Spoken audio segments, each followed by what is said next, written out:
Cierra los ojos. ¿O no? En realidad, da igual. La penumbra que te rodea es tan densa que tus párpados son solo una cortesía inútil. El aire que respiras es espeso, una mezcla de piedra húmeda, el fantasma agrio del vino derramado, y algo más antiguo, algo parecido al polvo de un libro que nadie ha abierto en 1000 años. Estás aquí, en el día después del fin del mundo. Las grandes profecías, aquellas que vaticinaban la victoria y la gloria eterna del imperio, han resultado ser tan fiables como el pronóstico del tiempo de un charlatán. El emperador, ese que se decía descendiente directo de los dioses, es ahora un amasijo anónimo de carne y hueso bajo los cascotes de su propio palacio.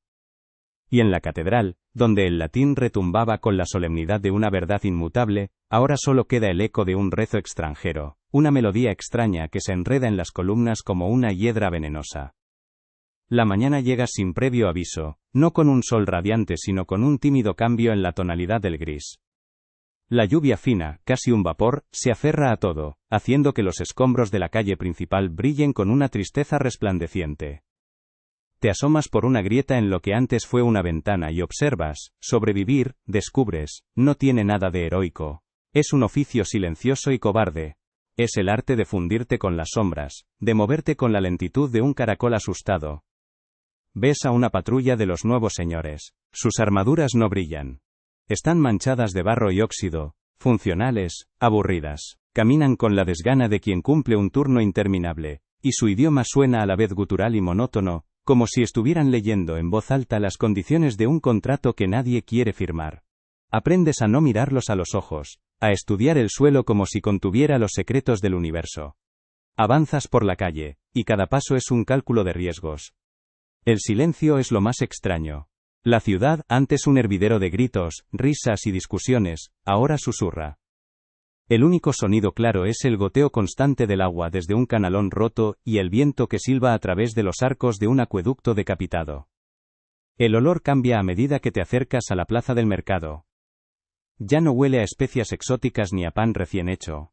Huele a miedo. A sudor frío y a repollo mustio. Ves a una anciana intercambiando un anillo de plata por media hogaza de pan duro. El mercader, uno de los tuyos, sopesa el anillo con una expresión de avaricia y pena a partes iguales. Es la nueva economía, una en la que los recuerdos cotizan a la baja, y un estómago vacío es el único índice bursátil que importa. Te detienes junto a los restos de una fuente. El agua que mana es parduzca, pero es agua. Bebes con las manos, y el sabor a tierra y a óxido te recuerda que sigues vivo, para tu desgracia o para tu suerte. Es aquí donde comprendes el verdadero valor de las cosas, no el de un blasón nobiliario o una promesa de lealtad, sino el de un mendrugo de pan birlado con disimulo del fardo de un cadáver que ya no lo necesita. Es una transacción sin testigos, una victoria miserable que no celebrarás, pero que te permitirá ver cómo el gris de la mañana se convierte en el gris aún más pálido de la tarde. La supervivencia es una contabilidad brutal, una suma de pequeñas indignidades que, apiladas, forman otro día más de existencia. Si esta miseria te resulta extrañamente relajante, dale a me gusta, Cole. Pero solo si de verdad te lo parece. La tarde se arrastra con la misma lentitud que una enfermedad crónica. El frío no es intenso, pero sí persistente. Es una humedad que se te cala en los huesos, que se instala en tus articulaciones como un inquilino no deseado. Buscas refugio en una taberna que ha logrado mantenerse en pie, aunque sea a duras penas. El interior es oscuro, iluminado por un par de velas que parpadean como almas a punto de extinguirse. El aire es casi irrespirable, una mezcla del humo de la turba, el olor a cuerpo sin lavar y el aroma dulzón y deprimente de la cerveza aguada. Nadie habla. Los parroquianos, fantasmas con rostros demacrados, se limitan a mirar sus jarras vacías como si esperaran que se llenaran por arte de magia. Es una comunidad de náufragos compartiendo la misma balsa a la deriva. Te sientas en un rincón, sobre un taburete cojo que amenaza con rendirse en cualquier momento. La madera de la mesa está pegajosa, cubierta por una capa de mugre de generaciones. Apoyas la cabeza en la pared de piedra fría y cierras los ojos.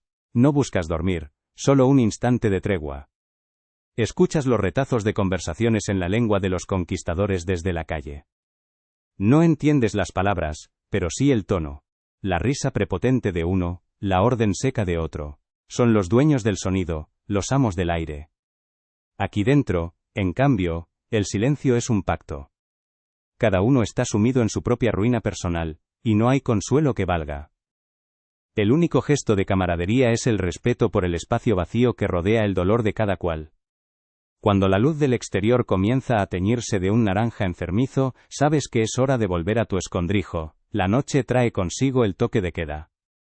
Una campana solitaria, la misma que antes llamaba a la oración, ahora marca el inicio del encierro.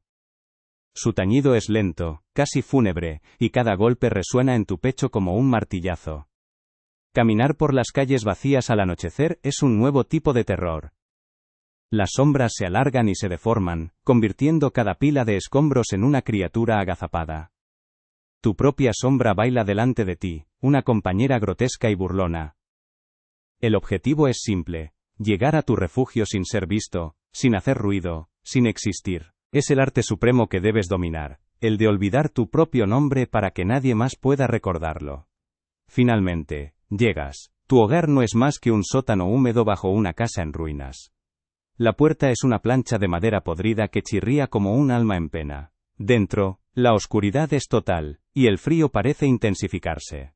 Enciendes un cabo de vela, y la pequeña llama proyecta figuras danzantes en las paredes rezumantes de humedad. Tu única posesión de valor es un jergón de paja rancia. Te acurrucas en él, envuelto en una manta que huele a moho y a viejos inviernos.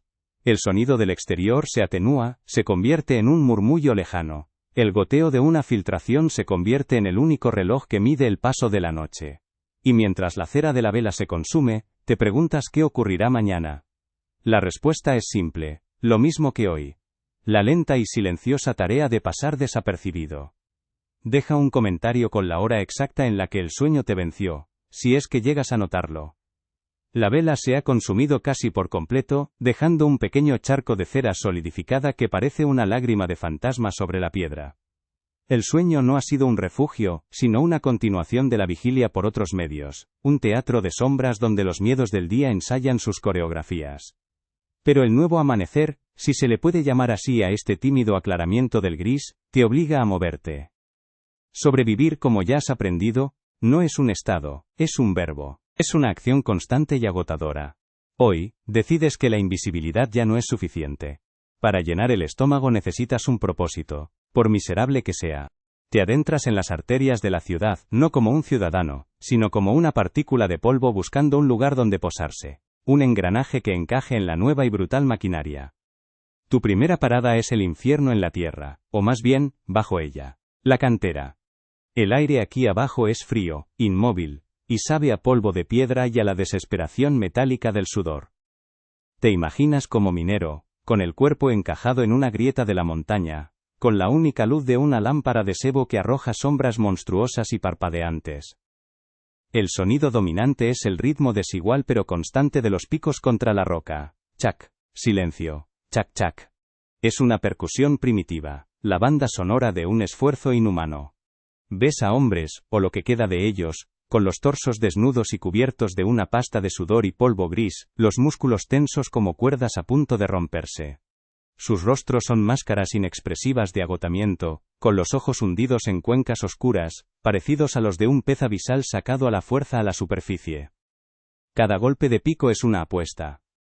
Una apuesta a que la roca cederá antes que tu espalda, a que la veta que buscas no esconde una bolsa de gas venenoso, a que el techo de la galería, apenas sostenido por vigas de madera húmeda, aguantará un día más. Observas a un anciano, Lázaro, cuya tos seca y cavernosa es un contrapunto rítmico a los picos. Cada vez que tose, su cuerpo se convulsiona y escupe una flema negruzca al suelo. No es una enfermedad. Es su oficio hecho carne. Durante la pausa del mediodía, se sienta sobre un montón de escombros, y desenvuelve un trapo que contiene un trozo de pan tan duro como las piedras que pica. Lo roe con lentitud, con la paciencia de quien sabe que esa es toda la energía que tendrá hasta que el sol, ese astro desconocido aquí abajo, vuelva a ponerse. El ciclo se repite con una monotonía que aplasta el alma. Llenarla es puerta. Arrastrarla por el túnel estrecho, sintiendo como los bordes afilados de las piedras te arañan la espalda y las piernas. Vaciarla en la vagoneta. Volver a la oscuridad. El único alivio es el breve instante de aire fresco, o menos viciado, al salir a la boca de la mina, donde la luz gris del día te ciega como si fuera el mediodía en el desierto. Es una especie de gimnasio del fin del mundo, donde el único premio por completar la rutina es el privilegio de volver a hacerla mañana, y si no vuelves, a nadie le importará. Siempre hay otro cuerpo desesperado dispuesto a ocupar tu lugar en la oscuridad, a empuñar tu pico y a toser el mismo polvo. Abandonas la cantera y te dejas guiar por un sonido diferente, un traqueteo constante y ensordecedor, que sale de un gran edificio de ladrillo holliniento. Es el taller de las hilanderas. Si la mina era el infierno del silencio y el esfuerzo bruto, esto es el purgatorio del ruido y la repetición infinita. El aire es casi irrespirable, una niebla densa de fibras de lana y algodón que se te pega a la piel, se te mete en la garganta y te hace llorar los ojos. El estruendo de los telares es tan abrumador que anula cualquier pensamiento.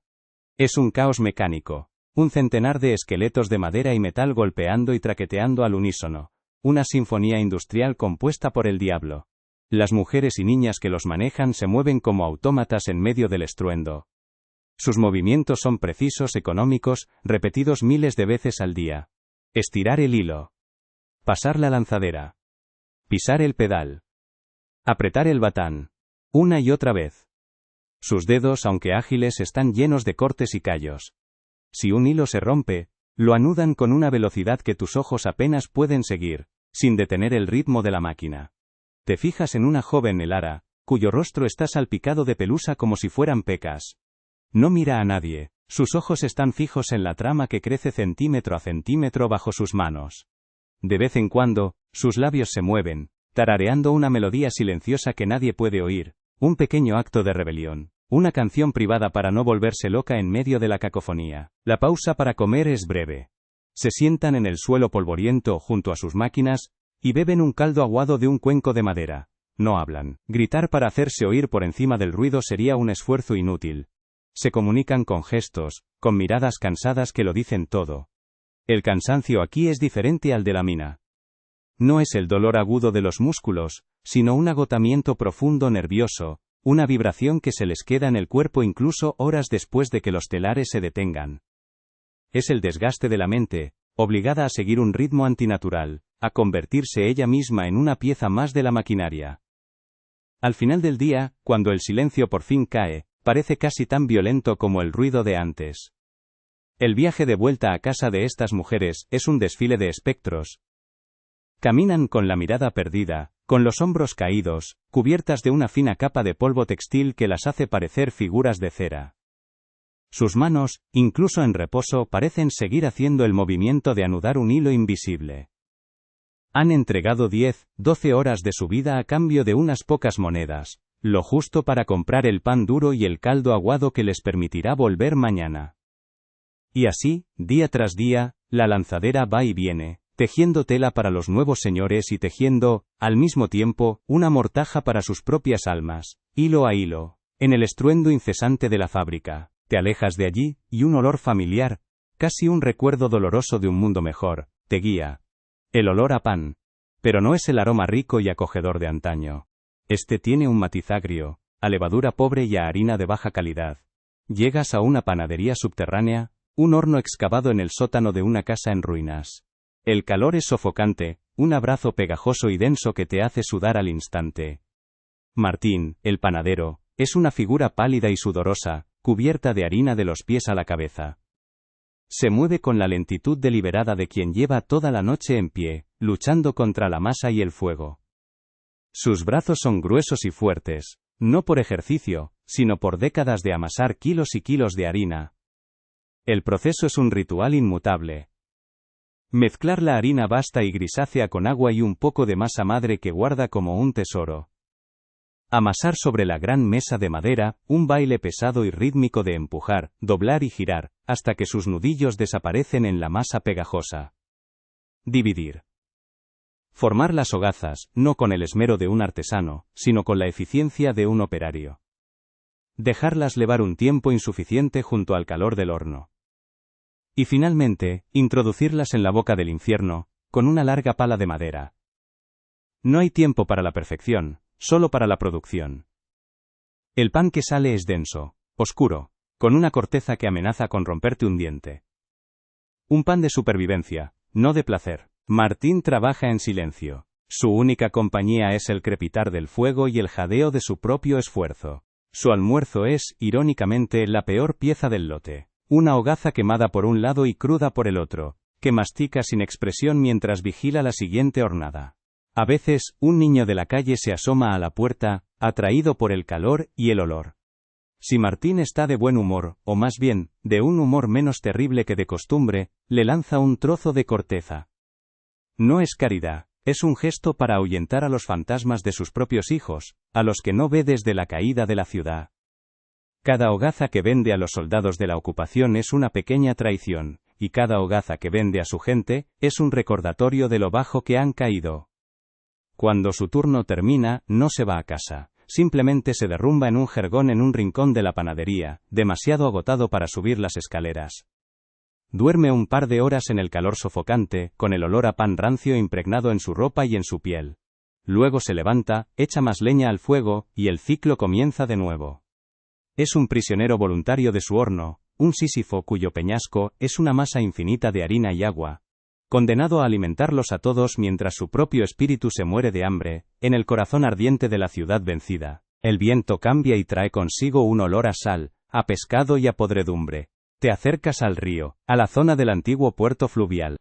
Aquí el trabajo lo marca la marea y el capricho de las aguas turbias. Los pescadores, figuras encorvadas contra el viento frío de la mañana, preparan sus barcas destartaladas. Son hombres de piel curtida por el sol y el frío, con las manos encallecidas y agrietadas por el agua salobre y el roce de las redes. Sus rostros son mapas de arrugas, y sus ojos tienen esa mirada lejana de quienes pasan más tiempo observando el horizonte que a otras personas. El trabajo comienza mucho antes del amanecer, a la luz temblorosa de los faroles de aceite.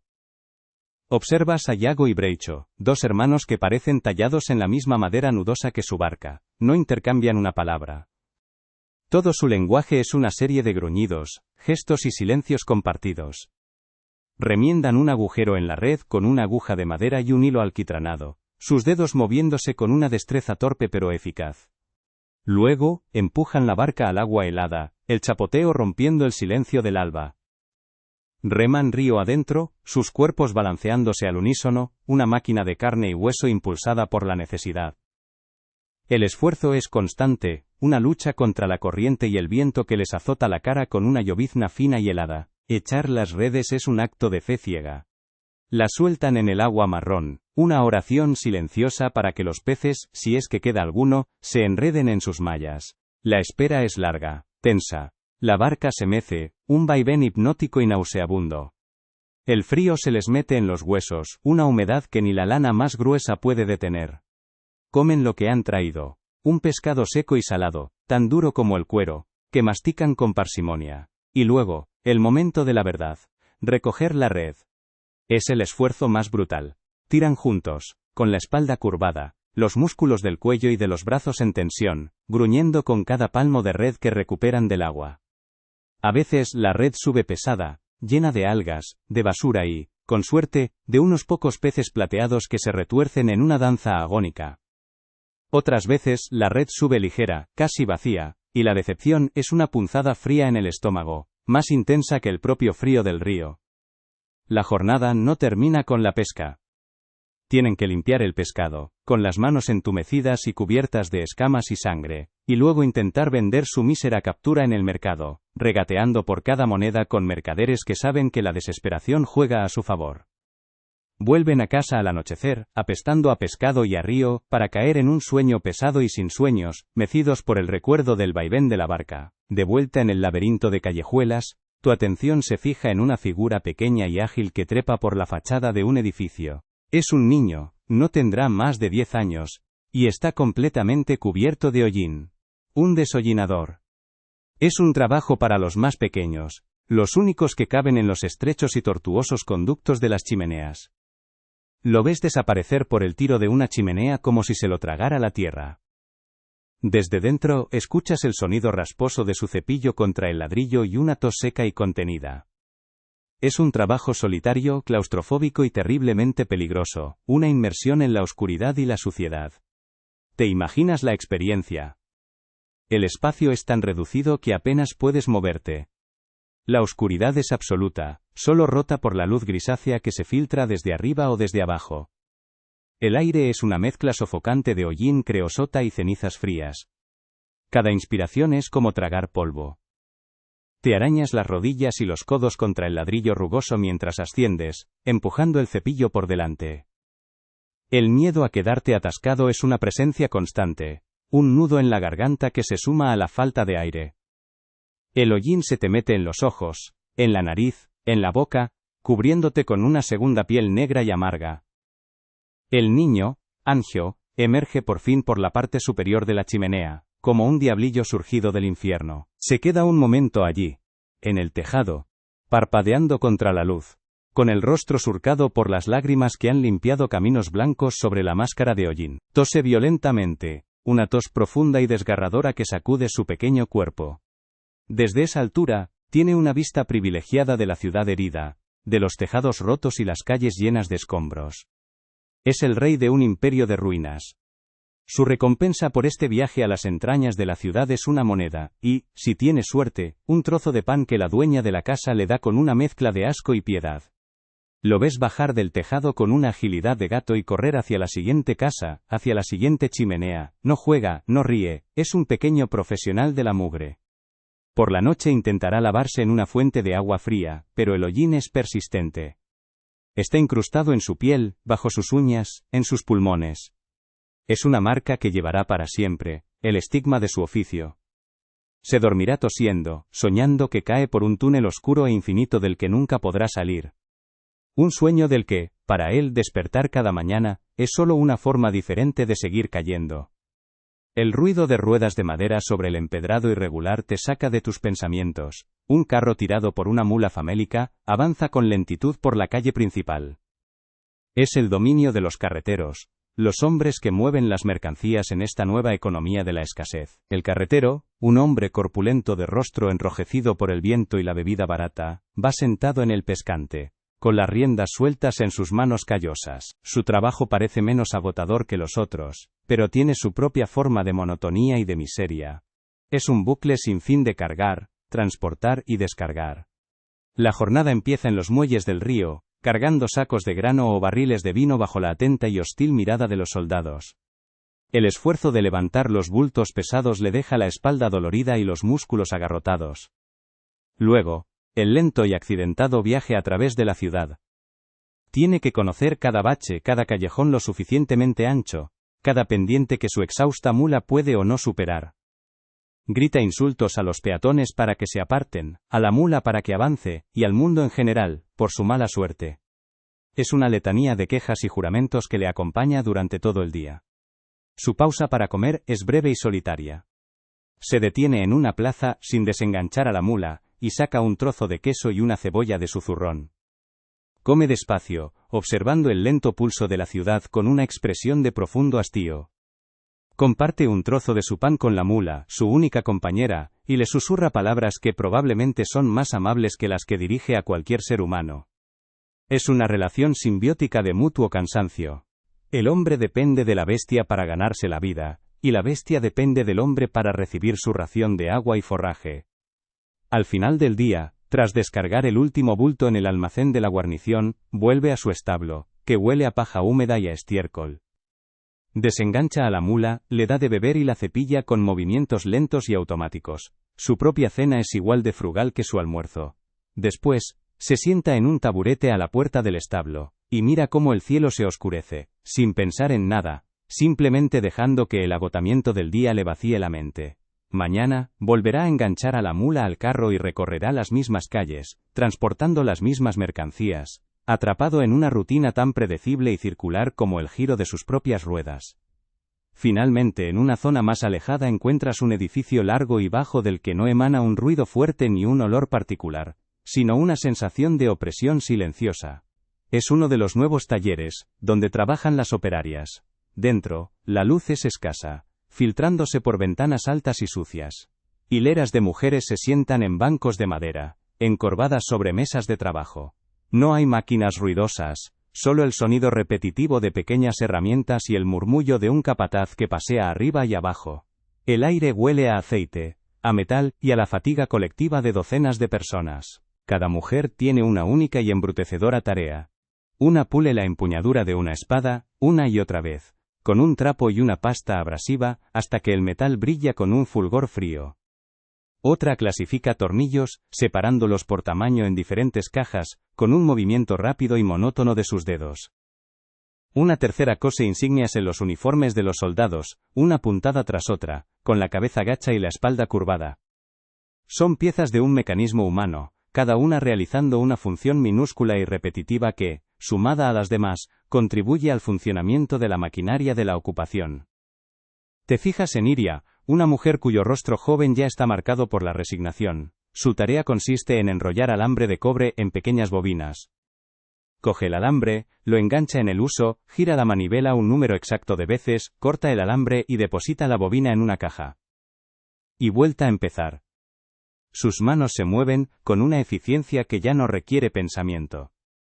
Su mente, mientras tanto, está en otro lugar, o en ninguno. A veces, la ves frotar con el pulgar una pequeña piedra lisa que esconde en su bolsillo. Un talismán, el único objeto que le recuerda que una vez tuvo una vida fuera de esas cuatro paredes. La jornada es larga, marcada no por el sol, sino por el sonido de una campana. La pausa es un breve respiro para comer un trozo de pan y beber agua de un cubo común. No hay conversación, solo el intercambio de miradas vacías. El trabajo no es físicamente demoledor como el de la mina, pero agota de una manera más sutil y profunda. Atrofia la mente, apaga el espíritu. Al final del día, las mujeres salen en silencio, con los hombros doloridos y la mirada perdida. Vuelven a sus hogares para dormir y recuperar la energía justa para volver al día siguiente a su banco, a su tarea, a su lenta y silenciosa aniquilación. Has visto suficiente. Has visto el motor que mueve la ciudad, un motor hecho de músculos doloridos, pulmones envenenados y almas vacías. Has visto el motor que mueve la ciudad, una maquinaria de carne y hueso que funciona a base de sudor, agotamiento y una resignación tan espesa como el barro del río. Pero no has visto el coste real de cada jornada, la letra pequeña escrita con sangre y tinta invisible en el contrato de la supervivencia. Porque en esta ciudad vencida el trabajo no solo te agota, sino que intenta matarte activamente, con una creatividad y una paciencia infinitas. Cada oficio es un pacto con un tipo diferente de muerte. El peligro no es un evento excepcional, como una batalla, sino el aire que respiras, la piedra que pisas, el pan que comes. Es una red de trampas sutiles y brutales. El crujido de una viga de madera sobre tu cabeza en la mina no es un sonido más, es una advertencia. La tos seca de la hilandera no es un simple resfriado, es el telar devorando sus pulmones desde dentro. Sobrevivir aquí no es esquivar una lanza. Es aprender a bailar en un campo de minas invisible, donde cada paso en falso te puede costar un dedo, un ojo o la vida entera. Vuelves a la cantera, no como un trabajador, sino como un espectador de este teatro del absurdo. Justo cuando tus ojos se acostumbran a la penumbra, un grito ahogado rompe la percusión de los picos. No es un grito de dolor agudo, sino de pura sorpresa y terror. Una de las vigas de entibación, podrida por la humedad perpetua, ha cedido con un gemido de madera vieja. No ha provocado un gran derrumbe, solo ha liberado unas cuantas rocas, una de ellas del tamaño de un carnero. Ha caído sobre la pierna de un joven aplastándola contra el suelo con un sonido húmedo y sordo, como el de una fruta gigante al caer. Nadie corre. El capataz se acerca con la misma desgana con la que inspecciona una veta. Los demás mineros se detienen un instante, miran la escena con ojos vacíos, y luego, uno a uno, vuelven a levantar sus picos. El ritmo se reanuda, un poco más lento, un poco más pesado. Saben que no hay nada que hacer. Sacar al chico de allí llevaría horas, y su pierna es ya un amasijo de hueso y carne. Lo dejarán allí hasta el final del turno. Su grito se ha convertido en un gemido bajo y constante, una nueva nota en la sinfonía de la mina. En el taller de las hilanderas, el peligro es más rápido, casi invisible. Estás observando a Elara, la joven con la cara salpicada de pelusa, cuando ocurre. Un instante de distracción, quizá un recuerdo fugaz de un mundo con sol, y una hebra de su largo cabello, escapada de su pañuelo, es atrapada por los engranajes del telar. No hay tiempo para reaccionar. La máquina tira con una fuerza impersonal y monstruosa. Oyes un grito agudo, casi inhumano, que apenas se eleva por encima del estruendo. El telar le arranca un mechón de pelo y cuero cabelludo en un instante. La sangre brota, oscura y espesa, manchando los hilos blancos que estaba tejiendo. Cae al suelo, pero las otras mujeres no se detienen. Una de las más veteranas se acerca, le echa un cubo de agua fría en la cabeza, le envuelve la herida con un trapo sucio, y la ayuda a sentarse en un rincón. Luego, con una calma aterradora, vuelve al telar ensangrentado, corta los hilos manchados y reanuda el trabajo. La máquina no puede parar. La producción es más importante que un trozo de cráneo. El ara se queda allí, temblando, con la mirada perdida, mientras la cacofonía vuelve a engullirlo todo. El hambre te empuja de nuevo hacia la panadería de Martín, pero hoy te fijas en algo más que el calor y el esfuerzo, te fijas en el pan mismo. Compras una hogaza y, al partirla, notas que su peso no es normal, la miga es densa, sí, pero también tiene una textura extraña, casi arenosa. Al masticar, sientes un crujido bajo los dientes, no es un grano mal molido. Es tiza. O quizá yeso molido. Es una de las muchas artes oscuras de la supervivencia económica. Para estirar la harina, que vale más que la plata, los panaderos como Martín añaden todo lo que pueda dar volumen y peso sin ser abiertamente venenoso. Serrín, harina de habas, polvo de ladrillo, alumbre para blanquear una masa grisácea y darle la apariencia de una calidad que ya no existe. Es un engaño silencioso, una traición cocida a fuego lento, cada bocado es un acto de fe y una apuesta.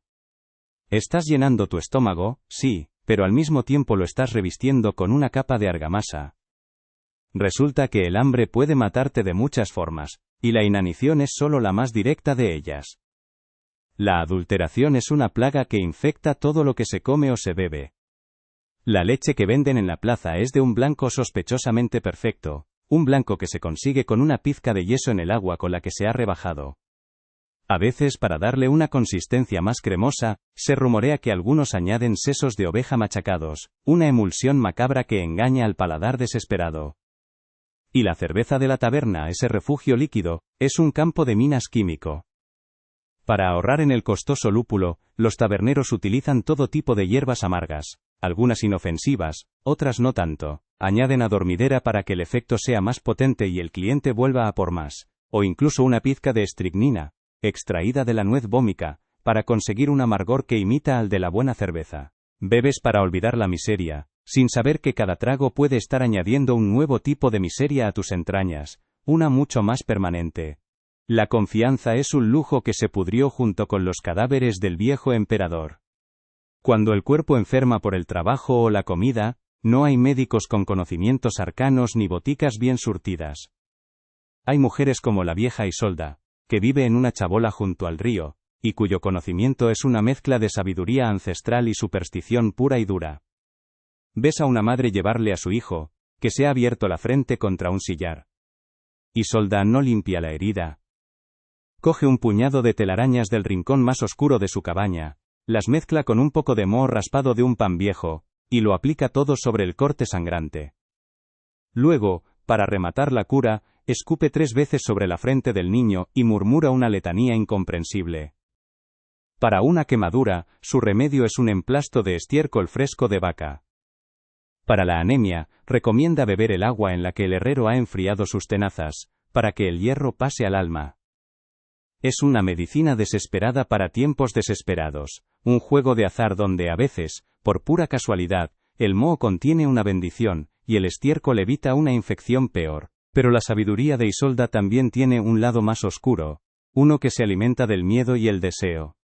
No solo cura, también vende amuletos y pociones. Para el mal de ojo, te ofrece una bolsita de cuero con un diente de ajo, una pluma de cuervo y un trozo de uña de un ahorcado. Si buscas el amor de alguien, te preparará un brebaje que deberás verter en su bebida, hecho con tu propia sangre, pétalos de rosa machacados y el polvo de un sapo disecado. Y si lo que buscas es venganza, susurrará la receta de un veneno lento, indetectable, una mezcla de hongos y hierbas que matará a tu enemigo a lo largo de semanas, simulando una enfermedad natural.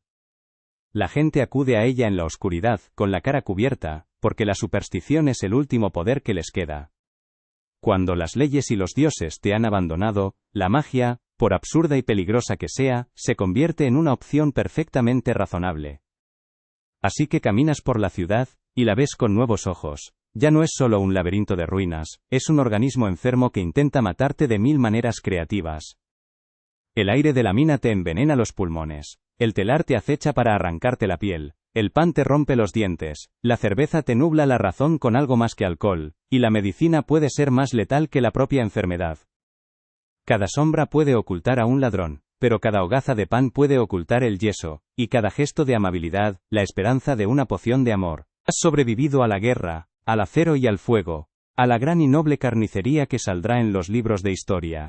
Ahora te enfrentas a una guerra mucho más silenciosa y ridícula. La guerra contra una viga podrida, un hilo de algodón y un panadero tacaño. Resulta que la paz es mucho más imaginativa a la hora de matarte.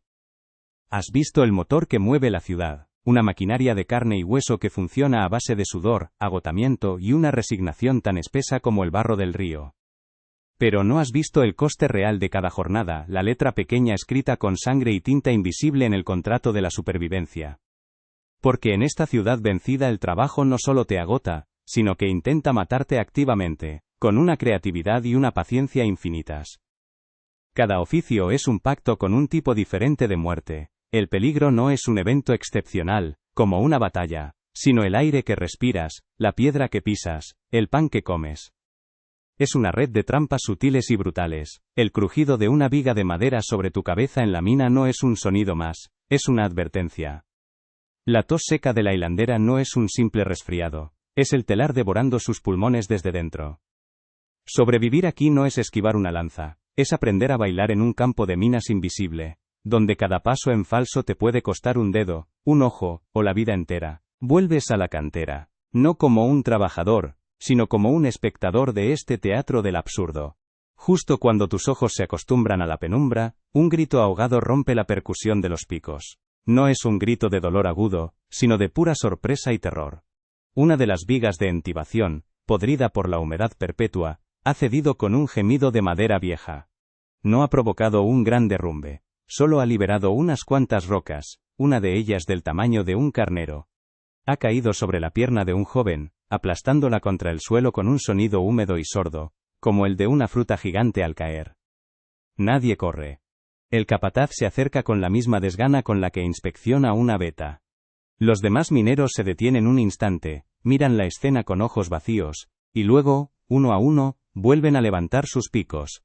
El ritmo se reanuda, un poco más lento, un poco más pesado, saben que no hay nada que hacer. Sacar al chico de allí llevaría horas, y su pierna es ya un amasijo de hueso y carne. Lo dejarán allí hasta el final del turno.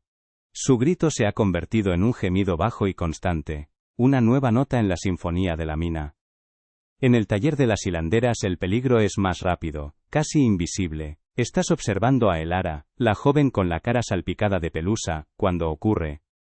Un instante de distracción, quizá un recuerdo fugaz de un mundo con sol, y una hebra de su largo cabello, escapada de su pañuelo, es atrapada por los engranajes del telar. No hay tiempo para reaccionar. La máquina tira con una fuerza impersonal y monstruosa. Oyes un grito agudo, casi inhumano, que apenas se eleva por encima del estruendo. El telar le arranca un mechón de pelo y cuero cabelludo en un instante. La sangre brota, oscura y espesa, manchando los hilos blancos que estaba tejiendo. Cae al suelo, pero las otras mujeres no se detienen. Una de las más veteranas se acerca, le echa un cubo de agua fría en la cabeza, le envuelve la herida con un trapo sucio, y la ayuda a sentarse en un rincón. Luego, con una calma aterradora, vuelve al telar ensangrentado, corta los hilos manchados y reanuda el trabajo. La máquina no puede parar. La producción es más importante que un trozo de cráneo. Elara se queda allí, temblando, con la mirada perdida, mientras la cacofonía vuelve a engullirlo todo. El hambre te empuja de nuevo hacia la panadería de Martín, pero hoy te fijas en algo más que el calor y el esfuerzo. Te fijas en el pan mismo. Compras una hogaza y, al partirla, notas que su peso no es normal. La miga es densa, sí, pero también tiene una textura extraña, casi arenosa. Al masticar, sientes un crujido bajo los dientes. No es un grano mal molido, es tiza, o quizá yeso molido. Es una de las muchas artes oscuras de la supervivencia económica. Para estirar la harina, que vale más que la plata, los panaderos como Martín añaden todo lo que pueda dar volumen y peso sin ser abiertamente venenoso. Es serrín, harina de habas, polvo de ladrillo, alumbre para blanquear una masa grisácea y darle la apariencia de una calidad que ya no existe. Es un engaño silencioso, una traición cocida a fuego lento. Cada bocado es un acto de fe y una apuesta. Estás llenando tu estómago, sí, pero al mismo tiempo lo estás revistiendo con una capa de argamasa. Resulta que el hambre puede matarte de muchas formas, y la inanición es solo la más directa de ellas. La adulteración es una plaga que infecta todo lo que se come o se bebe. La leche que venden en la plaza es de un blanco sospechosamente perfecto, un blanco que se consigue con una pizca de yeso en el agua con la que se ha rebajado. A veces, para darle una consistencia más cremosa, se rumorea que algunos añaden sesos de oveja machacados, una emulsión macabra que engaña al paladar desesperado. Y la cerveza de la taberna, ese refugio líquido, es un campo de minas químico. Para ahorrar en el costoso lúpulo, los taberneros utilizan todo tipo de hierbas amargas, algunas inofensivas, otras no tanto. Añaden adormidera para que el efecto sea más potente y el cliente vuelva a por más, o incluso una pizca de estricnina, extraída de la nuez vómica, para conseguir un amargor que imita al de la buena cerveza. Bebes para olvidar la miseria, sin saber que cada trago puede estar añadiendo un nuevo tipo de miseria a tus entrañas, una mucho más permanente. La confianza es un lujo que se pudrió junto con los cadáveres del viejo emperador. Cuando el cuerpo enferma por el trabajo o la comida, no hay médicos con conocimientos arcanos, ni boticas bien surtidas. Hay mujeres como la vieja Isolda, que vive en una chabola junto al río, y cuyo conocimiento es una mezcla de sabiduría ancestral y superstición pura y dura. Ves a una madre llevarle a su hijo, que se ha abierto la frente contra un sillar. Isolda no limpia la herida. Coge un puñado de telarañas del rincón más oscuro de su cabaña. Las mezcla con un poco de moho raspado de un pan viejo, y lo aplica todo sobre el corte sangrante. Luego, para rematar la cura, escupe 3 veces sobre la frente del niño y murmura una letanía incomprensible. Para una quemadura, su remedio es un emplasto de estiércol fresco de vaca. Para la anemia, recomienda beber el agua en la que el herrero ha enfriado sus tenazas, para que el hierro pase al alma. Es una medicina desesperada para tiempos desesperados, un juego de azar donde a veces, por pura casualidad, el moho contiene una bendición, y el estiércol evita una infección peor. Pero la sabiduría de Isolda también tiene un lado más oscuro, uno que se alimenta del miedo y el deseo, no solo cura, también vende amuletos y pociones. Para el mal de ojo, te ofrece una bolsita de cuero con un diente de ajo, una pluma de cuervo y un trozo de uña de un ahorcado. Si buscas el amor de alguien, te preparará un brebaje que deberás verter en su bebida, hecho con tu propia sangre, pétalos de rosa machacados y el polvo de un sapo disecado. Y si lo que buscas es venganza, susurrará la receta de un veneno lento, indetectable, una mezcla de hongos y hierbas que matará a tu enemigo a lo largo de semanas, simulando una enfermedad natural. La gente acude a ella en la oscuridad, con la cara cubierta, porque la superstición es el último poder que les queda.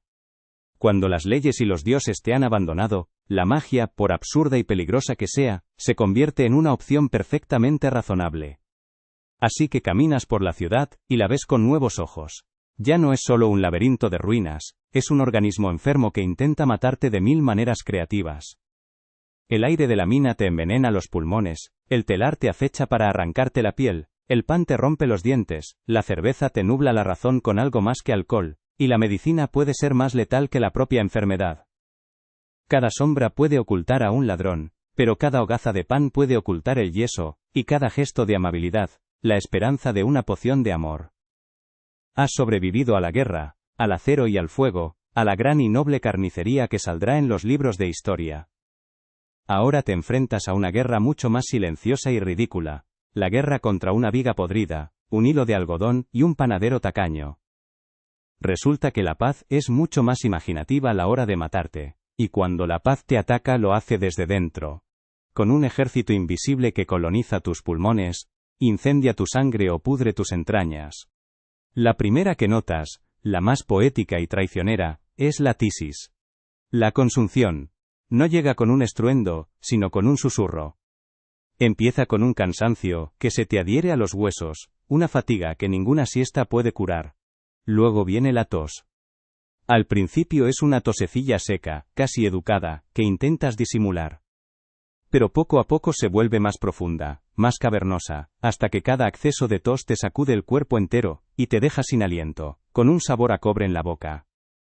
Ves a los tísicos por la calle. Su piel adquiere una palidez translúcida, casi hermosa, con 2 manchas rojas en las mejillas, como si un pintor febril les hubiera dado un toque de color. Es la enfermedad de los poetas, dicen algunos, aunque aquí los únicos versos que inspira son los que recita el enterrador. El siguiente jinete de este apocalipsis personal es el tifus, la fiebre de la miseria. Nace de la suciedad, de los piojos que viajan de un cuerpo a otro en los jergones compartidos, y en las tabernas abarrotadas. Su llegada es brutal. Un día estás bien, o tan bien como se puede estar, y al siguiente, tu cabeza es un yunque sobre el que un herrero invisible golpea sin descanso. La fiebre te consume, te hace tiritar de frío bajo 3 mantas mientras tu piel arde, y entonces tu mente se desconecta de la realidad. Empiezas a ver cosas. Arañas que tejen sus telas en el techo, rostros de muertos que te hablan desde las sombras. El delirio te convierte en un extraño dentro de tu propio cuerpo. A los pocos días, aparece la erupción, unas pequeñas manchas rosadas en el pecho y el abdomen, como si la enfermedad quisiera firmar su obra sobre tu piel. La mayoría no recuerda nada de esta etapa, si es que sobrevive para contarlo. Es un viaje al infierno del que se vuelve sin souvenirs, solo con el cuerpo devastado y la mente hecha jirones. Luego está la viruela, la más democrática de todas las plagas, no distingue entre ricos y pobres, entre vencedores y vencidos, su marca es visible, impúdica. Comienza como una fiebre cualquiera, pero al tercer día, el horror se manifiesta. Pequeñas manchas rojas aparecen en la cara, y luego se extienden por todo el cuerpo, como una plaga de insectos bajo la piel. Pero no son simples manchas. Crecen, se elevan, se llenan de un líquido primero claro, luego amarillento y purulento. Son pústulas. Tu cara se convierte en un campo de batalla lleno de cráteres a punto de estallar. El picor es una tortura insoportable, y rascarse solo garantiza cicatrices más profundas. El olor que emana de tu cuerpo es dulzón y nauseabundo, el olor de la carne en descomposición.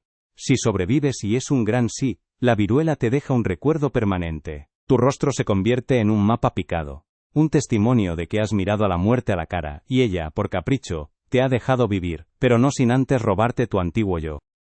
Y por supuesto está la muerte menos gloriosa de todas, la que viene de tu propio estómago, la disentería. Empieza con un retortijón en las tripas, una advertencia de que algo va terriblemente mal. Pronto, tu cuerpo se convierte en un traidor, te vacías. Una y otra vez.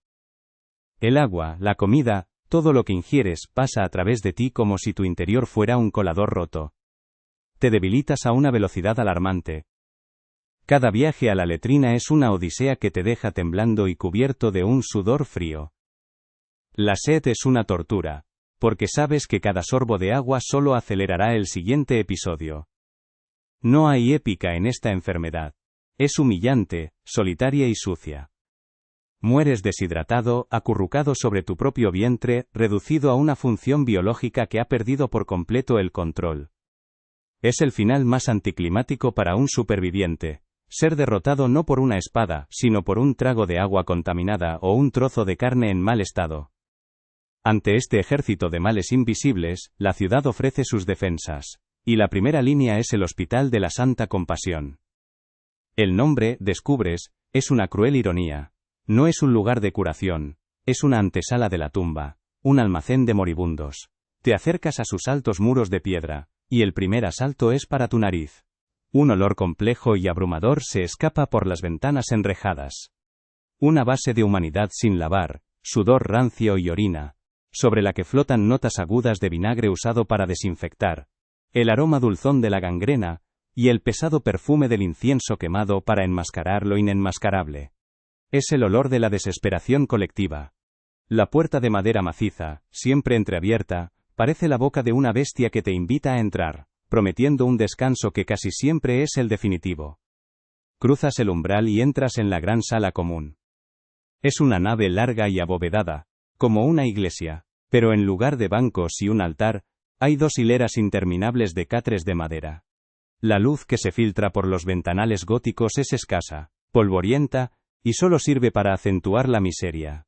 Hay docenas de cuerpos tendidos en los jergones, algunos inmóviles, otros retorciéndose bajo mantas ásperas y sucias. El sonido es una sinfonía de sufrimiento, una tos seca y persistente a tu derecha, el gemido bajo de un hombre con el vientre hinchado a tu izquierda, el balbuceo incoherente de un febril más allá, y de fondo, el murmullo constante de los rezos de los hermanos de la orden que regentan el lugar. No hay privacidad, no hay silencio, no hay esperanza. Es una comunidad forzada, un club exclusivo cuya membresía es vitalicia, aunque a menudo muy breve. Tu día en el hospital comienza antes del amanecer, no con el canto de un gallo, sino con el traqueteo del carro de los muertos. 2 hermanos novicios, con los rostros impasibles por la costumbre, recorren la sala. No preguntan, no examinan. Simplemente buscan los cuerpos que han alcanzado una rigidez inequívoca. Cogen al difunto por los brazos y las piernas, con un movimiento eficiente y desprovisto de toda ceremonia, y lo depositan en el carro. Si el catre está junto al tuyo, oyes el sonido sordo del cuerpo al caer sobre los otros. No hay sudarios, no hay despedidas. Es una cosecha. El único comentario es el del hermano mayor, que anota en una tablilla, uno menos, que Dios se apiade de su alma. Y luego, con la misma naturalidad, tacha un nombre de su lista. El espacio que deja el muerto no permanece vacío por mucho tiempo. Después de la cosecha matutina, llega la hora del aseo. Un par de sirvientes malhumorados recorren la sala con cubos de agua fría y trapos que han visto días mejores. No te lavan a ti, sino el suelo a tu alrededor, empujando la suciedad de un lado a otro con escobas de brezo. Si tu jergón de paja está demasiado manchado de sangre, vómito o excrementos, lo cambian. Te levantan sin miramientos, te dejan de pie, o te apoyan contra la pared mientras vacían la paja sucia en una carretilla, y la reemplazan con paja nueva, que al menos huele a limpio durante unos minutos. Para muchos, este es el único momento del día en que abandonan su lecho. Es un pequeño y brutal recordatorio de que, aunque estés enfermo, sigues siendo un objeto que ensucia y debe ser gestionado. El desayuno llega en un gran caldero de cobre, transportado por 2 hermanos sudorosos. Es una sopa aguada, unas gachas de avena o de cualquier otro grano barato que hayan podido conseguir. Es gris, insípida y siempre está tibia, nunca caliente. Te la sirven en un cuenco de madera desconchado, junto con un trozo de pan tan duro que podrías usarlo para afilar un cuchillo. No se preocupan por si puedes tragar o si tienes apetito, el cuenco se deja a tu lado. Si comes, bien. Si no, la comida se la darán a los cerdos o al siguiente enfermo. Ves a un anciano a tu lado intentando ablandar el pan en sus gachas, pero no tiene dientes, y el esfuerzo le provoca un acceso de tos que casi lo ahoga. Es el combustible básico para mantener la maquinaria de tu cuerpo funcionando unas horas más. Nada más. A media mañana tiene lugar la visita del físico o del cirujano barbero si es que hay uno disponible. No es un hombre de ciencia, es un artesano de la carne. Llega rodeado de una pequeña comitiva de aprendices y hermanos, y su paso por la sala se anuncia por el olor a vino y a hierbas aromáticas que quema para protegerse de los miasmas de la enfermedad. No te toca, no te ausculta. Te mira desde una distancia prudencial, escucha el informe del hermano encargado y dicta una sentencia. Su diagnóstico se basa en la teoría de los 4 humores. Un desequilibrio entre la sangre, la flema, la bilis amarilla y la bilis negra. Su solución, por tanto, es casi siempre la misma: reequilibrar. Si considera que tienes un exceso de sangre, lo que suele ser el caso para casi cualquier dolencia que implique fiebre o inflamación, ordena una sangría. Un hermano se acerca con una lanceta afilada y una jofaina de latón. Te busca una vena en el brazo, a menudo con la misma delicadeza con la que un carnicero busca un tendón. El corte es rápido, y la sangre oscura empieza a manar en el recipiente. La cantidad a extraer no es una ciencia. Se basa en la intuición, o en lo que el físico haya leído en algún texto antiguo. Te sangran hasta que te sientes débil, mareado hasta que tu piel se vuelve aún más pálida. La teoría es que, al eliminar la sangre mala, el cuerpo puede generar sangre nueva y pura. En la práctica, a menudo te están quitando la poca fuerza que te quedaba para luchar contra la enfermedad. Si la sangría no es la opción elegida, la alternativa suele ser una purga. El objetivo es el mismo: expulsar los malos humores, pero esta vez por otras vías. Te administran un brebaje nauseabundo, una mezcla de hierbas amargas, sales y a veces ingredientes más exóticos como el ruibarbo o el sen. El efecto es violento y rápido. Tu cuerpo se rebela contra el veneno que le han introducido, y pasas las siguientes horas en un estado de miseria absoluta, expulsando por arriba y por abajo todo lo que tienes dentro. Los hermanos lo consideran un éxito. Está limpiando, dicen, mientras tú te sientes morir de deshidratación y calambres. Es una tortura con fines terapéuticos, una batalla en la que tu cuerpo es el campo, y tú, la principal víctima colateral. Para las dolencias externas, como heridas, úlceras o fracturas, el tratamiento es aún más directo. El cirujano barbero, un hombre de manos grandes y poca paciencia, trabaja con herramientas que parecen sacadas de una caja de carpintero. Para una herida infectada, la solución es el cauterio. Calienta un hierro al rojo vivo en un brasero y lo aplica directamente sobre la carne. El olor a piel quemada inunda la sala, y tu grito se une al coro de los demás. La idea es que el fuego purifica y sella la herida, matando la podredumbre. Si tienes un hueso roto, te lo intentan colocar a la fuerza, tirando y girando sin anestesia, y luego lo inmovilizan con tablillas y trapos sucios. La amputación es el último recurso, una carnicería rápida y brutal realizada con una sierra, mientras 4 hombres te sujetan para que no te desangres por el forcejeo. La tarde es un océano de tiempo estancado, el sol se mueve lentamente por el cielo, y sus rayos proyectan formas cambiantes en el suelo polvoriento. No hay nada que hacer, salvo existir. Miras el techo, las vigas oscuras donde las arañas tejen sus telas. Escuchas los sonidos de la sala, que se convierten en un ruido blanco, una nana macabra. Ves a los otros pacientes, cada uno atrapado en su propia isla de dolor. A veces un hermano se sienta junto a un moribundo y le lee pasajes de la vida de un santo. Pero su voz es monótona, desprovista de emoción, como si estuviera leyendo una lista de la compra.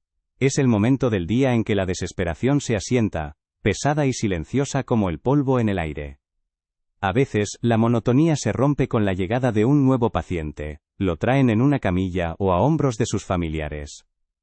Lo depositan en el catre vacío que dejó el muerto de la mañana. Sus ojos, aún acostumbrados a la luz del exterior, se abren con horror al contemplar la escena. Intenta levantarse, pero la debilidad o la enfermedad se lo impiden. Los familiares se despiden con prisas, haciendo la señal de la cruz, como si dejaran a su ser querido en la orilla de un río que solo fluye en una dirección.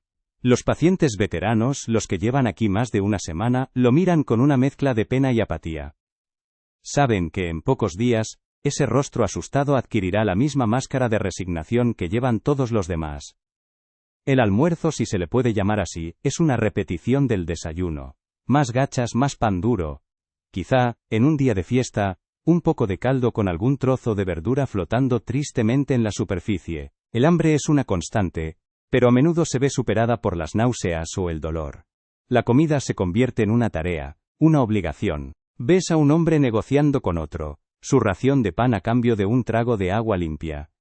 Pequeñas transacciones en la bolsa de la supervivencia, donde la moneda de cambio es la miseria. El agua es un bien preciado. La que te dan en el hospital a menudo proviene de un pozo contaminado y tiene un sabor metálico. Muchos prefieren pasar sed a arriesgarse a añadir una nueva enfermedad a la que ya tienen. La tarde se desliza hacia el anochecer. Las sombras se alargan dentro de la sala, fusionando los catres en una masa oscura e indistinta. Los hermanos encienden unas pocas lámparas de aceite, cuya luz débil y parpadeante crea más sombras de las que disipa. El ambiente se vuelve más íntimo, más opresivo. Es la hora de la oración vespertina. Un hermano se coloca en el centro de la sala y entona un salmo en latín.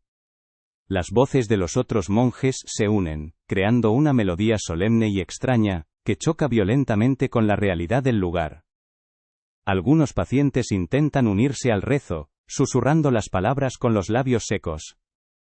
Para la mayoría, es solo otro sonido en la cacofonía, un recordatorio de un Dios que parece haberse olvidado de esta dirección. La noche es el peor momento. Es cuando las fiebres alcanzan su punto máximo, cuando los delirios se vuelven más vívidos. El hombre del catre de al lado, que ha estado tranquilo todo el día, de repente se sienta y empieza a gritar órdenes a un ejército invisible. Una mujer en el fondo de la sala llora llamando a sus hijos. El silencio de la ciudad exterior hace que los sonidos del interior sean aún más nítidos, más aterradores. Es la hora de las confesiones. Un hermano se mueve sigilosamente entre los catres, ofreciendo la extremaunción a aquellos que parecen estar a punto de rendirse. Su susurro es una presencia constante en la oscuridad, la última voz que muchos oirán antes de emprender el viaje final. Tú te acurrucas bajo tu manta áspera, intentando encontrar una postura que alivie el dolor. Cierras los ojos, pero el sueño no viene. Escuchas la respiración de los que te rodean. Algunos son estertores agudos, otros son suspiros profundos, y de vez en cuando, oyes el sonido inconfundible del estertor de la muerte, un gorgoteo húmedo, que anuncia que los pulmones se están llenando de líquido. Es un sonido que aprendes a reconocer, y cada vez que lo oyes, te encoges un poco más, como si el frío de ese cuerpo que se apaga, pudiera alcanzarte. La noche en el hospital no es un tiempo de descanso, es una vigilia, una larga y tensa espera, para ver si el carro de la mañana se detendrá en tu catre, o pasará de largo una vez más. Fuera del hospital, la gestión de la vida y la muerte sigue otros caminos. Para el milagro del nacimiento, no hay físicos ni cirujanos, están las parteras. Mujeres como Brígida, una viuda entrada en años cuyas manos han traído a la mitad de los niños del barrio al mundo. Su conocimiento no viene de los libros sino de la experiencia, transmitido de madre a hija. Cuando una mujer se pone de parto, es a ella a quien llaman. Llega a la casa con su bolsa de hierbas, trapos limpios y una calma que contrasta. Claro, aquí tienes la adaptación al español de España, recreando el tono, el estilo y las referencias culturales para que resulte natural y envolvente. Con el violento contraste de la chabacanería de sus bromas. Entras en la habitación del parto y el mundo exterior se desvanece. El aire es denso, un caldo espeso de sudor, miedo, sangre y el aroma de hierbas que Brígida quema en un cuenco, romero para purificar, ruda para ahuyentar a los malos espíritus. Es un espacio exclusivamente femenino, un santuario donde los hombres no se atreven a entrar. Las mujeres de la familia rodean a la parturienta, susurrando ánimos, viejos rezos y consejos contradictorios. Brígida dirige la operación con mano de hierro, masajeando el vientre, comprobando la dilatación con unos dedos que conocen el cuerpo femenino mejor que cualquier físico. Cada contracción es un oleaje de dolor que recorre la habitación, y cada grito es respondido con un murmullo colectivo, una letanía para que el trance termine pronto y bien. Si el niño nace vivo, la tensión no desaparece, solo se transforma. El primer llanto es una victoria frágil, un sonido que corta el aire espeso y arranca sonrisas agotadas. Pero la batalla no ha terminado. Ahora comienza la carrera contra los peligros invisibles. Brígida corta el cordón umbilical con un cuchillo que ha pasado por el fuego y lo anuda con un hilo de lino rojo, el color de la vida y la protección. Luego, frota al recién nacido con sal y aceite, no por higiene, sino para fortalecer su piel y su espíritu contra el mal de ojo. Lo envuelve en paños limpios y lo presenta a la madre, pero la celebración es contenida. Todos en la habitación saben que 1 de cada 3 no llegará a ver su primer cumpleaños. La prioridad absoluta ahora es el bautismo. Hay que llevarlo a la pila bautismal antes de que cualquier demonio, enfermedad o simple mala suerte pueda reclamar su alma sin nombre, condenándola a vagar eternamente en el limbo. Y así, la vida sigue su curso, un ciclo inmutable de rituales que marcan el paso del tiempo. Llegas a ver una boda, o lo que pasa por una en estos tiempos. Olvida las fiestas suntuosas y los banquetes interminables. Esto es un acuerdo, una transacción tan romántica como la venta de una mula. La novia, con un vestido heredado y remendado, camina por las calles llenas de escombros del brazo de su padre. No hay música, solo el sonido de sus pasos sobre el empedrado y las miradas curiosas de los vecinos. La ceremonia en la iglesia es breve, oficiada por un cura con la sotana raída y la mirada cansada. Después, la pequeña comitiva vuelve a casa de los padres de la novia para un festejo miserable. Un poco de vino aguado, pan duro, y si ha habido suerte, un guiso de nabos. El momento culminante es cuando los recién casados se retiran a su alcoba, y los invitados se quedan fuera, haciendo bromas groseras sobre la consumación, un recordatorio de que hasta el acto más íntimo es un asunto público. Una garantía de que la comunidad tendrá nuevos miembros que bautizar, y eventualmente, enterrar. Pero la comunidad no solo celebra, también juzga. Una noche, un estruendo te despierta. No es el sonido de una patrulla, es algo más caótico, más primitivo. Te asomas y ves una procesión grotesca bajo la luz de las antorchas. Es una cencerrada. Un grupo de hombres con los rostros cubiertos de hollín o con máscaras de animales golpean sartenes, cencerros y calderos, creando una cacofonía infernal frente a la casa de un viudo que se ha casado con una muchacha demasiado joven. Es el castigo de la comunidad por una unión que consideran antinatural. Gritan insultos, cantan coplas obscenas y exhiben muñecos de paja que representan a la pareja en posturas ridículas. No es una violencia oficial, pero es igual de efectiva. Es una humillación pública, un recordatorio brutal de que las normas sociales, incluso en una ciudad en ruinas, se hacen cumplir con el ruido y la vergüenza, asegurándose de que nadie olvide cuál es su lugar, ni siquiera en la intimidad de su propio lecho. Incluso en la miseria, hay momentos para el olvido colectivo. Llega el día del santo patrón de la ciudad, y una chispa de la vieja vida parece reavivarse. Las autoridades de la ocupación lo permiten, quizá porque un pueblo que festeja es un pueblo que no se rebela. Se organiza una procesión que serpentea por las calles principales. La imagen del santo, desconchada y cubierta de polvo, sale de la iglesia a hombros de los miembros de una cofradía. Delante va un hombre tocando una chirimía, una melodía lastimera y desafinada que sin embargo, suena a gloria. La gente se agolpa en las aceras, con sus mejores harapos. Hay un olor a incienso barato mezclado con el de los buñuelos que una anciana fríe en un puesto improvisado. Por un día, la gente sonríe. Los niños corren, los jóvenes intercambian miradas furtivas. Es un espejismo, una tregua de 24 horas en la que todos fingen que los muros no están rotos y que los dioses de siempre todavía escuchan.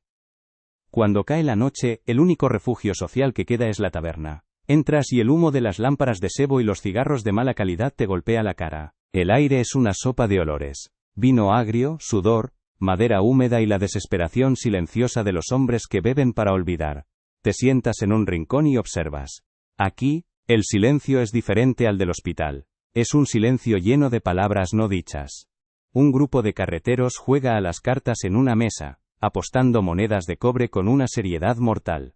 En la barra, un viejo pescador cuenta por enésima vez la historia de una captura legendaria de antes de la guerra. Y nadie le escucha, pero todos le dejan hablar. Es el único lugar donde las noticias, o más bien los rumores, circulan. Aquí te enteras de quién ha muerto, quién se ha casado, y de las últimas atrocidades o estupideces cometidas por los soldados de la ocupación. Cada jarra de vino es un billete para un par de horas de pertenencia a algo, por decrépito que sea. La superstición es el lenguaje común que une a todos, la gramática invisible de la vida cotidiana. Aprendes a no elogiar a un niño directamente, no sin añadir un «que Dios te lo guarde» y tocarle la cabeza, para evitar el mal de ojo.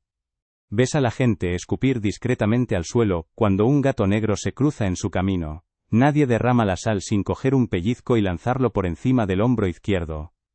Se susurran historias que adquieren la fuerza de la verdad.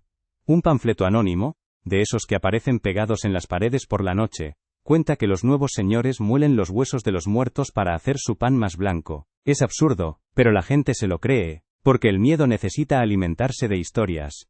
La lógica ha muerto con el viejo emperador, ahora solo queda el instinto y un catálogo infinito de rituales para mantener a raya un mundo que ya no tiene sentido. Y cuando la vida, a pesar de todos los rituales, se agota, llega el tabú definitivo, la muerte en casa, el velatorio. El cuerpo del difunto es lavado y vestido con sus mejores ropas por las mujeres de la familia, y luego expuesto en la cama o sobre una tabla en la sala principal. Se abren las ventanas, incluso en pleno invierno, para que el alma pueda encontrar fácilmente su camino de salida. Se cubren todos los espejos con paños negros, para que el espíritu del muerto no quede atrapado en ellos. Durante toda la noche, familiares y vecinos acuden a presentar sus respetos, a sentarse en silencio junto al cuerpo, a beber vino caliente y a contar historias del fallecido. Es una atmósfera extraña, una mezcla de dolor genuino, obligación social y un miedo palpable a la presencia de la muerte. A veces, contratan a plañideras, mujeres cuyo oficio es llorar a gritos, un llanto profesional y desgarrador que garantiza que el duelo sea lo suficientemente ruidoso para honrar al muerto y mantener a los malos espíritus a distancia. El entierro es el acto final de este teatro social, la procesión fúnebre avanza lentamente por las calles. El ataúd de pino barato va a hombros de los hombres más cercanos al difunto. Detrás, la familia, vestida de un luto riguroso que durará meses, a veces años. El resto de la comunidad les sigue, en un desfile silencioso que paraliza la vida de la calle por unos instantes. Es una obligación asistir, una forma de demostrar respeto y de recordar tu propia mortalidad. En el cementerio, junto a las tumbas viejas y las nuevas, el cura recita las oraciones en un latín cansado mientras el ataúd desciende al hoyo. El sonido de las primeras paletadas de tierra sobre la madera es el más definitivo de todos. Es el punto final. A diferencia de la cosecha anónima del hospital, esto es una muerte con testigos, una muerte integrada en el tejido de la comunidad. Es la única certeza, el único ritual cuyo resultado nunca falla. Has recorrido el círculo completo. Desde el grito del nacimiento en una habitación cerrada hasta el silencio de la tumba en un campo abierto. Has visto cómo la gente se aferra a las tradiciones, a las fiestas, a las supersticiones, como un náufrago a los restos de su barco. Se casan, bautizan a sus hijos, se emborrachan en las fiestas y se lloran unos a otros con una terquedad admirable. Estos rituales no les salvan del hambre, de la enfermedad o de la violencia. Pero les dan un guión. Les proporcionan un mapa para navegar por el absurdo. Cada rezo, cada cencerrada, cada brindis en la taberna es un pequeño acto de desafío. Es una forma de decirle al universo, y a sus nuevos amos, que aunque la ciudad haya caído, la coreografía de la vida, por patética y brutal que sea, continúa, y tú eres ahora parte de esa danza. Y así, sin que te des cuenta, los años comienzan a pasar. No como un torrente, sino como una lenta marea que sube y baja, y en cada retirada se lleva un poco más de la orilla del pasado. El gris de la mañana del día después del fin del mundo se convierte en el gris de 1000 mañanas idénticas, y la repetición, esa anestesia del alma, comienza a hacer su trabajo. Los niños que nacieron entre los escombros no conocen otra cosa. Para ellos, las ruinas no son la cicatriz de una herida, sino el paisaje natural de su infancia. La generación que recordaba el sabor del vino sin aguar, y el sonido del latín en la catedral, se va apagando, llevándose sus recuerdos a la tumba como si fueran un tesoro inútil. El cambio no llega con un decreto ni con una nueva batalla, llega con el musgo que crece sobre las piedras rotas, con el óxido que devora las viejas armaduras abandonadas y con el olvido que, lenta e inexorablemente, se instala en los corazones.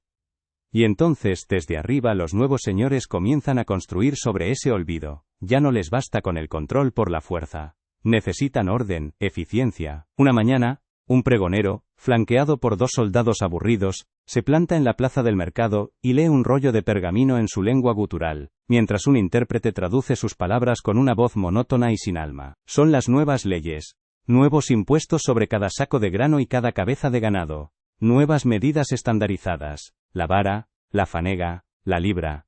Se prohíben las cencerradas, consideradas una alteración del orden público. Se regula el precio del pan, no por caridad, sino para evitar revueltas. La gente escucha en silencio, con la cabeza gacha. No entienden la mitad de las cláusulas, pero comprenden el mensaje principal. El caos de la supervivencia está siendo reemplazado por la jaula de la administración. Es el fin de la anarquía y el comienzo de una tiranía mucho más organizada y por tanto mucho más duradera. Y en ese nuevo orden, surgen consecuencias inesperadas. El miedo al pan de Martín, ese que te rompía los dientes con yeso y te forraba el estómago con serrín, obliga a los nuevos amos a crear la figura del inspector. Un funcionario con cara de pocos amigos que recorre las panaderías, pesa las hogazas y parte una al azar, buscando adulteraciones. El primer panadero al que pillan es azotado en la plaza pública, como ejemplo para los demás. Y de repente, el pan vuelve a saber a pan. Si hoy en tu mundo, muerdes una barra de pan crujiente y esponjosa, sin temor a encontrar dentro polvo de ladrillo, debes un instante de gratitud a la codicia de Martín y al terror que inspiró el látigo del inspector. De la brutalidad y la desconfianza nació, por pura necesidad, la primera y más rudimentaria ley de protección al consumidor, un legado irónico forjado en el hambre y el engaño. La ciudad misma comienza a cambiar de rostro. Los escombros no se retiran del todo, sino que se utilizan como cimientos para los nuevos edificios. Las callejuelas tortuosas del viejo mundo, perfectas para emboscadas y revueltas, son demolidas.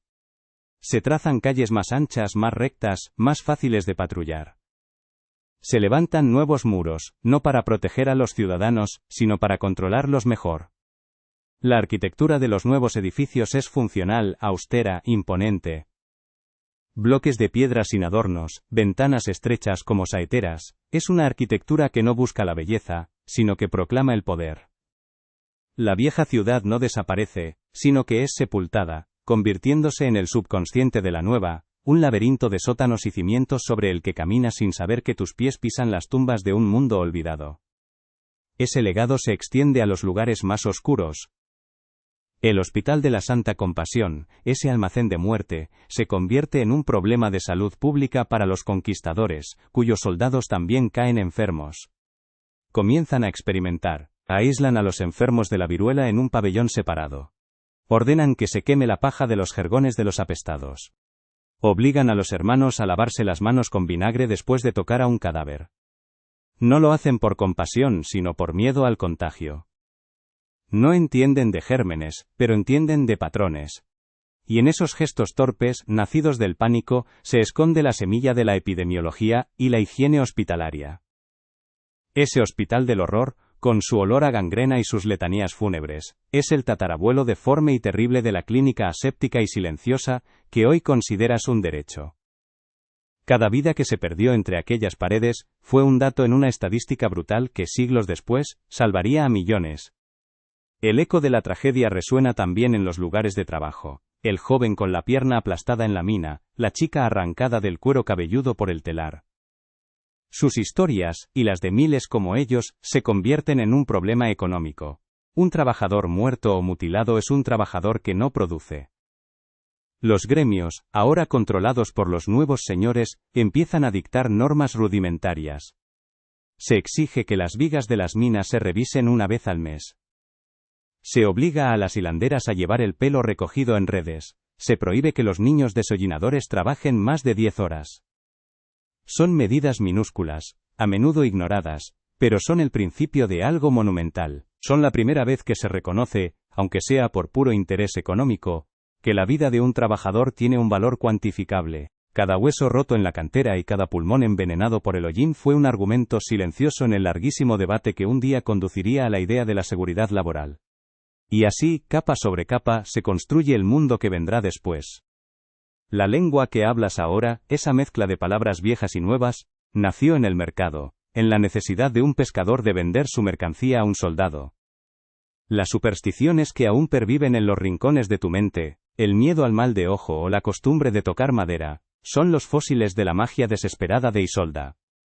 La propia alma de esta ciudad, su resiliencia, su humor negro, su capacidad para celebrar la vida en medio de la ruina, se forjó en aquellos años grises. No queda nada de los grandes héroes ni de los emperadores. Sus nombres son solo polvo en libros que nadie lee. El verdadero legado, el que respiras y pisas, es el de la gente anónima. El del minero, la hilandera, el panadero, la partera. Ellos no construyeron imperios. Hicieron algo mucho más difícil, sobrevivieron, y, sin saberlo, pusieron los cimientos de tu normalidad. Cierra los ojos. O no, ya no importa. La luz de tu tiempo es el resultado de la oscuridad que has visitado, la seguridad con la que caminas, la confianza con la que comes, la esperanza con la que cuidas a tus enfermos, todo ello es una herencia pagada con un precio que nunca podrás calcular. No es una historia de gloria sino de sedimentos.